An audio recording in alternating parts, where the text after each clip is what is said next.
Hey everybody!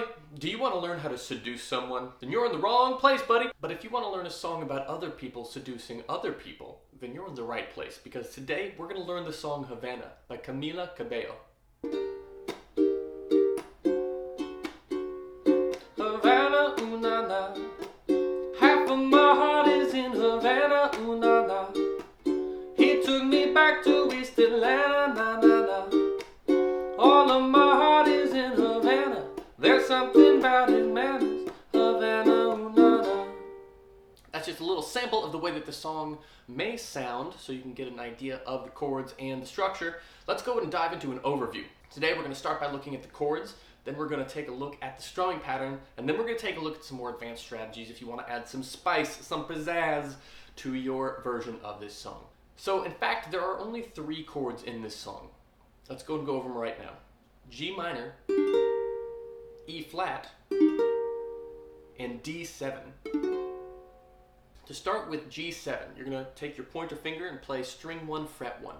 Then you're going to take your middle finger and play string 3, fret 2. Then you're going to take your ring finger and play string 2, fret 3. That's how it sounds. Go and give it a strum. Make sure you're in the right territory here. The next chord is actually going to be very similar. We're talking about E flat, and we're going to play it maybe in a slightly different way than you've played it before. So your pointer finger is actually going to stay on string 1, fret 1, and your ring finger is going to stay on string 2, fret 3, and you're just going to move your middle finger, slide it toward the body of the ukulele, 1 fret, to string 3, fret 3. Sounds like that. Go and give it a strum. Perfect. Now the last chord we're going to do is D7. In this song, I'll typically do it as a bar chord using my middle finger for the bar, as opposed to your pointer finger. However, you can do whichever way works best for you.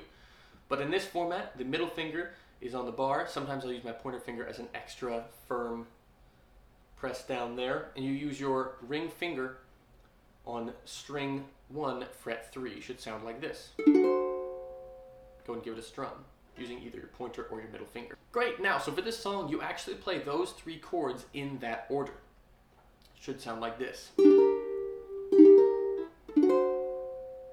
Now, the strumming pattern for this song, I'm going to teach a slightly more complicated one that matches or is more similar to what they do on the track. However, you're more than welcome to just do a regular down strum or down and up strum pattern. Now, before we do the actual strumming pattern, I'm going to clarify how you count this song, because it's not what you'd call just like a normal with the measure count. I'm going to play it and count it. 1 and 2 and 3 and 4 and 1 and 2 and 3 and 4 and 1 and 2 and 3 and 4 and 1 and 2 and 3 and 4 and. So you can notice that I included the ands. I didn't just go 1, 2, 3, 4, 1, 2, 3, 4, because the chord changes in this song actually happen on the ands. This is crazy. I'm going to play it a little bit slower so you can hear. 1 and 2 and 3 and 4 and 1 and 2 and 3 and 4 and 1 and 2 and 3 and 4 and 1 and 2 and 3 and 4 and. So you can hear how you start 1 on G minor, but on the and of 2 going into 3, you switch to the E chord, and on the and of 4 going into the next one, you switch to the D7. So if you want, I would definitely recommend starting to get that internal count in your head. 1 and 2 and 3 and 4 and 1 and 2 and 3 and 4 and 1 and 2 and... Should sound something like that. Now, for the strumming pattern, what we're going to do is a down, up, chuck, up, down, up, chuck, up, chuck, up, chuck, down, up, chuck, up, down, up, chuck, up, chuck, up, chuck, down, up, chuck, up, down, up, chuck, up, chuck, up, chuck. So as you can hear, doing the chord changes on the ands as well as the strumming pattern there, it can be a little bit complicated. So if you want, you could just do down strums. It might sound something like this. 1 and 2 and 3 and 4 and 1 and 2 and 3 and 4. 1 and 2 and 3 and 4 and 1 and 2 and 3 and 4. So you can see that's a lot more simple, and that way you can start to get that feeling in your fingers and in your hands and your mind, and then start singing the song. Havana, ooh na na. Half of my heart is in Havana, ooh na na. Now if you add the strumming pattern, it'll sound something like this. Havana, ooh na na. Half of my heart is in Havana, ooh na na. He took me back to East Atlanta, ooh na na. All of my heart is in Havana.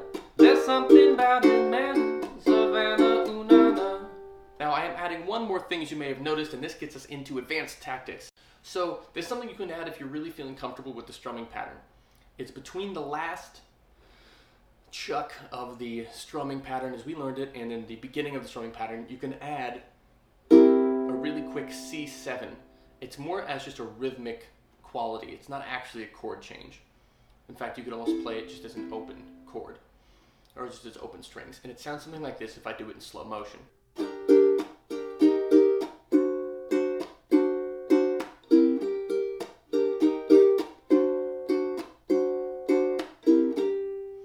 So it's not actually a chord change where you need to play a C7 in the song as much as it is just a sort of smooth way of getting into the beginning of the strumming pattern again. It's totally extra. You don't have to do it. That is in fact all I got for you today. Congratulations, and I will see you in the next tutorial video next week. Please comment down below if there's any songs you'd like me to break down, give you some advanced tactics for, or if you have any questions and need any clarifications, I'm here for you. Other than that, I'll see you next week.